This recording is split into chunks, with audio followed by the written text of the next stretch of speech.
اس وقت یہ جمہوریت اتنی مضبوط ہو گئی ہے کہ آپ کا خیال ہے کہ جو یہ وہ اسٹیبلشمنٹ کے ساتھ سین کیا پورے دان سب کچھ ہی پھنسا لیا ہے، یہ ممکن ہے کہ یہ سب کچھ کیے ہوتے ہوئے یہ نہ ہو جو ہو رہا ہے؟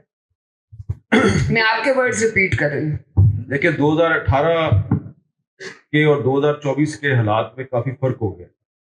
سب سے بڑا فرق یہ ہے کہ 2018 میں جب وہ جو کچھ بھی ہو رہا تھا تو اس کے خلاف ایک تو پبلک میں اتنی اویئرنیس نہیں تھی، اور ہمیں عوام میں جب جاتے تھے تو اتنی مزاحمت نظر نہیں آتی تھی.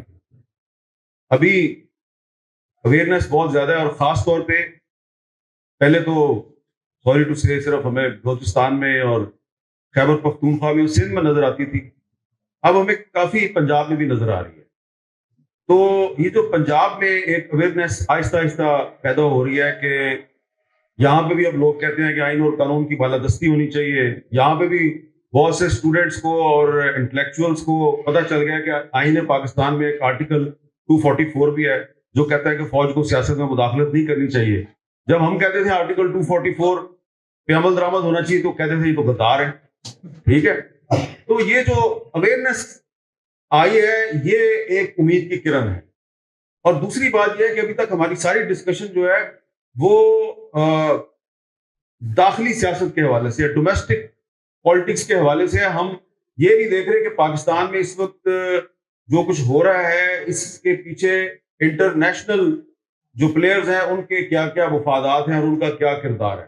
مجھے یہ لگتا ہے کیونکہ میں نے پچھلے 3-4 مہینے میں بہت سے لوگوں کے ساتھ اس پہ میری گفتگو ہوئی ہے.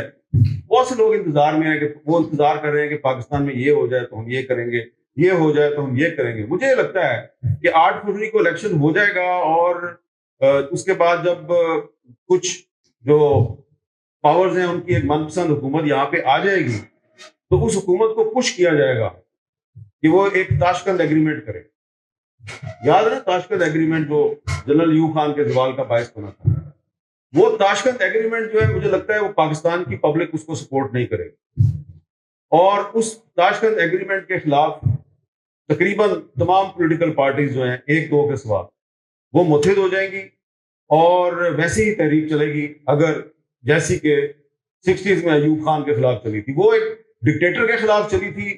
اس مرتبہ جو تحریک ہے وہ ایک مائنڈ سیٹ کے خلاف چلے گی، یہ مجھے لگتا ہے. ٹھیک ہے، اس کی وجہ یہ ہے کہ جو behind the scene international players جو پلاننگ کر رہے ہیں وہ مجھے لگتا ہے یہ امپلیمنٹ کرنا پاکستان میں بہت مشکل ہے. اس کی امپلیمنٹیشن کے لیے پاکستان میں مضبوط سیاسی جماعتیں چاہیے. سیاسی جماعتیں اتنی مضبوط ہیں نہیں ہیں، تو جو سیاسی جماعتیں جو ہیں وہ اپنا سب کے داؤ پہ لگا کے صرف پاور حاصل کرنے کے چکر میں پڑی ہوئی ہیں. میرا خیال ہے اپنے پاؤں پہ وہ کلاڑی مارنے جا رہی ہیں، اور آپ کو 6 مہینے کے اندر اندر 8 اگست 2024 تک پتہ چل جائے گا کہ یہ انہوں نے بہت ہی بڑا بلنڈر مارا ہے. اچھا، یہ تو خیر آپ کی پریڈکشن ہے. اس وقت بھی کوئی 2018 میں بھی یہ پریڈکٹ نہیں کر سکتا تھا کہ یہ کتنی دیر کمپنی چلے گی. اب دیکھتے ہیں کہ یہ کیا آگے ہوتا ہے کیا نہیں ہوتا.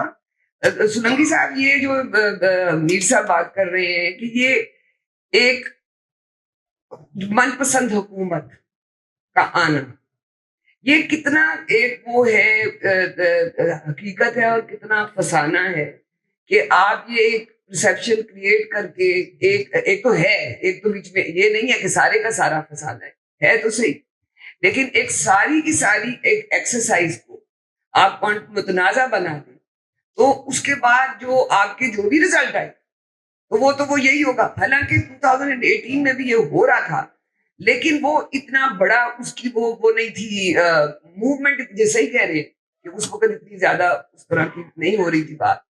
تو یہ پھر سلیکشن کی ایکسرسائز کا فائدہ کیا ہے؟ اگر یہ پرسیپشن از اسٹرانگر دین ریالٹی تو پھر یہ کیا فائدہ؟ اور یہ سوشل میڈیا کا کردار پہ بھی میں آپ سب لوگوں سے بات کرنا چاہوں گی کہ اس وقت بھی جو جتنا یہ ایک کی جا رہی ہے کہ کوئی فیک نیوز بھی چل رہی ہوتی ہیں، بیچ میں وہ بھی چل رہی ہوتی ہیں، اور ایک کریٹ کر دی جاتی ہے ایک فضا کہ ہم سمجھتے ہیں کہ دس از دا ریئل ورلڈ، جو ورچوئل ورلڈ ہے کہ دس از دا ریئل ورلڈ، یہی ہو رہا ہے. میرے خیال میں جو نئی حکومت بنے گی